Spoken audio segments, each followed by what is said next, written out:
Sebelum lanjut nonton video ini, jika kalian suka dengan channel Pegawai Jalanan, silahkan kalian support kami dengan cara subscribe dan klik tanda loncengnya. Silahkan gunakan headset Anda untuk mendapatkan kualitas suara yang jernih. Selamat menonton.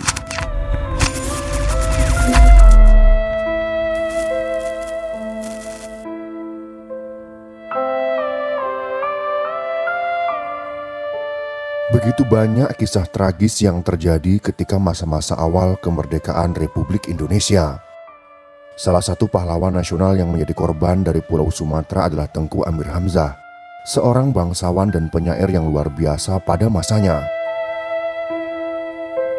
Kejadian tragis itu bermula ketika mulai terbentuknya Republik Indonesia sebagai upaya penyatuan pulau-pulau di Nusantara dalam satu negara.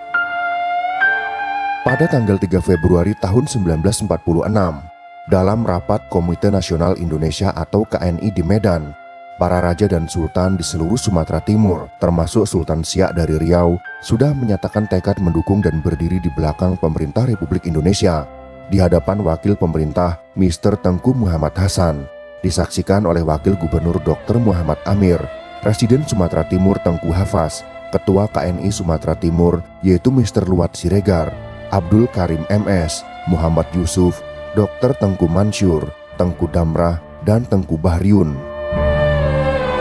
Mr. Tengku Muhammad Hasan dalam pidato pembukaan menyampaikan bahwa Undang-Undang Dasar Republik Indonesia mengakui secara resmi pemerintahan raja-raja di Sumatera Timur dan mendesak mereka agar memutuskan hubungan dengan pemerintah Belanda, melakukan proses demokratisasi, dan mendukung pemerintahan Republik Indonesia.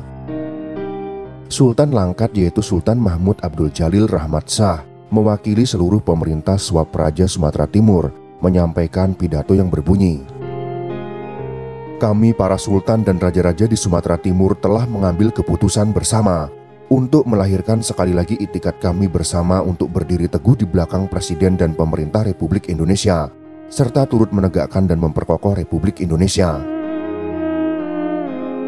Musyawarah itu akhirnya melahirkan kesepakatan membentuk panitia bersama untuk mempersiapkan proses demokratisasi di wilayah pemerintahan Swapraja Sumatera Timur.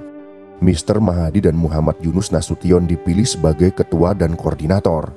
Mereka ditugaskan untuk mengawasi jalannya proses pemerintahan di wilayah itu sambil menanti penggabungan dengan pemerintah Republik. Hal ini menunjukkan bahwa kerajaan dan kesultanan yang ada di Sumatera Timur telah bersedia mendukung pemerintahan Republik Indonesia.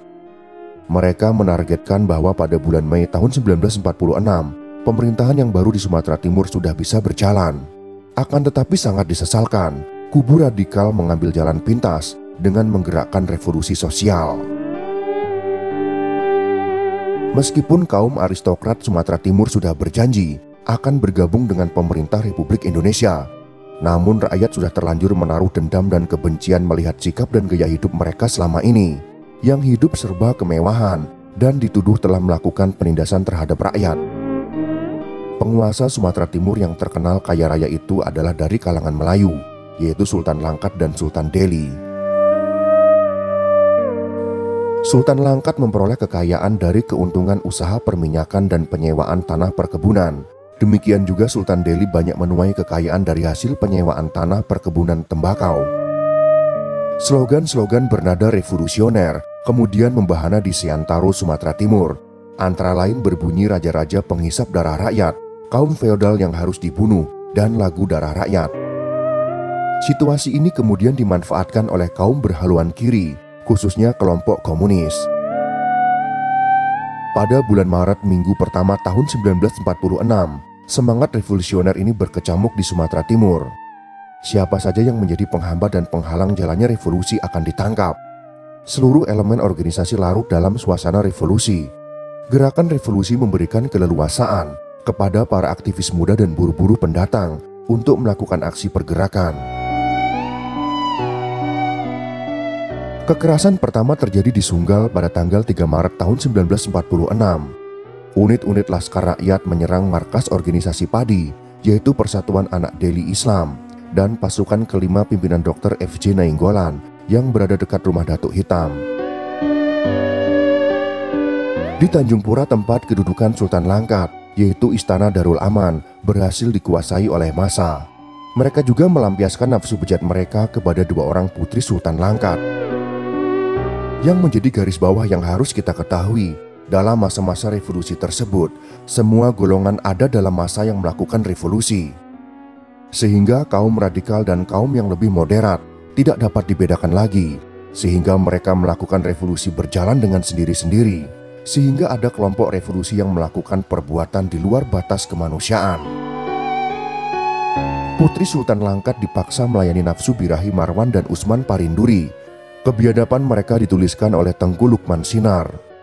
Kedua putri itu meraung kesakitan, dan setiap rintihan merupakan pisau sembilu yang menusuk jantung Sultan yang mendengarnya dari kamar sebelah. Kedua pelaku pemerkosaan ini kemudian ditangkap dan dijatuhi hukuman mati. Istana Darul Aman dibakar, namun Sultan Langkat tidak dibunuh. Ia ditangkap lalu diasingkan ke Batang Serangan, hingga kemudian Belanda membebaskannya pada bulan Juli tahun 1947. Amir Hamzah yang saat itu menjabat sebagai Pangeran Sultan Langkat pun dibawa secara paksa oleh para aktivis revolusi. Amir Hamzah adalah nama pena dari Tengku Amir Hamzah, Pangeran Indra Putra. Sastrawan yang digelari raja penyair ini termasuk angkatan pujangga baru. Buah Rindu, Nyanyian Sunyi, dan Setanggi Timur adalah sedikit contoh dari banyak karyanya yang begitu terkenal. Amir lahir di Tanjung Pura, Langkat, Sumatera Timur pada tanggal 28 Februari tahun 1911 dari keluarga bangsawan Melayu Kesultanan Langkat. Amir menikah dengan Tengku Putri Kamiliah, putri tertua Sultan Langkat, yaitu Sultan Mahmud. Selain Pangeran Langkat Hilir, kemudian ia menjadi Bendahara Paduka Raja, lalu Pangeran Langkat Hulu, lantas menjabat Ketua Pengadilan Kerapatan Kesultanan Langkat. Pada saat yang sama dan di tanah yang sama, Amir Hamzah juga menjadi asisten residen Langkat dalam pemerintahan Republik Indonesia. Meskipun bergelar bangsawan, Amir jarang sekali memakai gelar tengkunya. Ia seringkali hanya menuliskan namanya hanya dengan Amir Hamzah, termasuk ketika menulis puisi-puisi. Pada tanggal 7 Maret tahun 1946, dengan kendaraan terbuka, Tengku Amir Hamzah dan lainnya dijemput paksa. Saat itu ia berbaju putih lengan panjang. Ia sempatkan melambaikan tangannya kepada orang-orang yang ingin menyalaminya di jalan. Bersama tahanan lain, Amir dikumpulkan di Jalan Imam Bonjol Binjai, lalu dikirim ke perladangan Kuala Begumit untuk disiksa dan dibunuh. Amir Hamzah awalnya ditahan di sebuah rumah bekas tahanan Kampetai di tepi sungai Mencirim Binjai. 13 hari kemudian, barulah ia dieksekusi mati. Anehnya beberapa orang pemuda ternyata sempat mendatangi Tengku Kamiliah, istri Amir Hamzah, untuk memintakan apa-apa yang kiranya perlu dikirimkan kepada Tengku Amir Hamzah di kamp penyiksaan.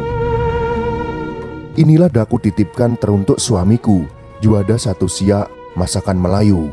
Dan ini sehelai kain sembahyang dan sepasang baju teluk belanga putih.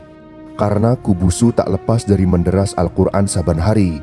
Bawakanlah ini Al-Quran untuk beliau, ujar Tengku Kamiliah.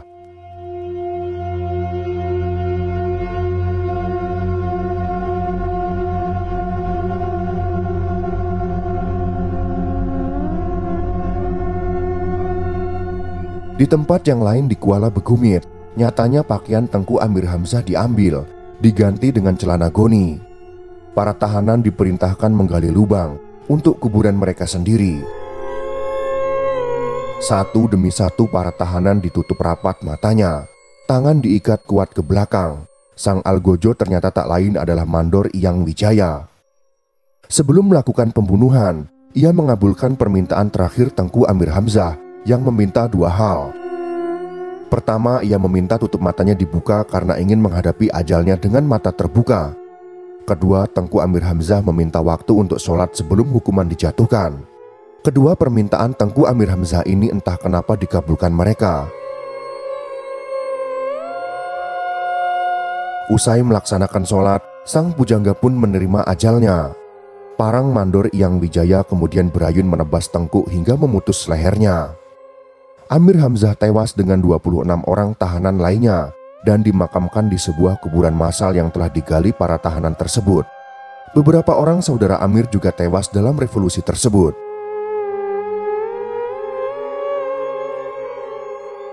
Kabar kematian Amir Hamzah tak lantas dipercayai istrinya, yaitu Tengku Kamiliah, putri Sultan Langkat saat itu. Kamiliah percaya suaminya akan segera pulang. Bahkan ketika kuburan itu dibongkar dan tengkoraknya dikenali, ia tetap tak percaya itu adalah tengkorak suaminya. Kepada anaknya Tengku Tahura yang akrab dipanggil Kuyong, Kamiliah selalu menanamkan keyakinan bahwa ayahnya tidak mati. Malam itu pada tanggal 20 Maret tahun 1946, saat sang pujangga ternama meninggal, ia seperti menggenapkan salah satu lirik dalam sajaknya. Buah rindu, datanglah engkau wahai maut, lepaskan aku dari nestapa. Catatan tentang kematian Amir Hamzah dituliskan oleh Tengku M. Lahusni dalam bukunya yang berjudul Biografi Sejarah Pujangga dan Pahlawan Nasional Amir Hamzah tahun 1978. Pada bulan November tahun 1949, sebuah kuburan dangkal dibongkar yang di dalamnya terdapat 8 mayat. Salah satunya memakai cincin kecubung dengan keadaan kedua giginya patah. Inilah kerangka Amir Hamzah. Kerangka itu lalu dikuburkan ke pemakaman keluarga kerajaan di samping Masjid Azizi.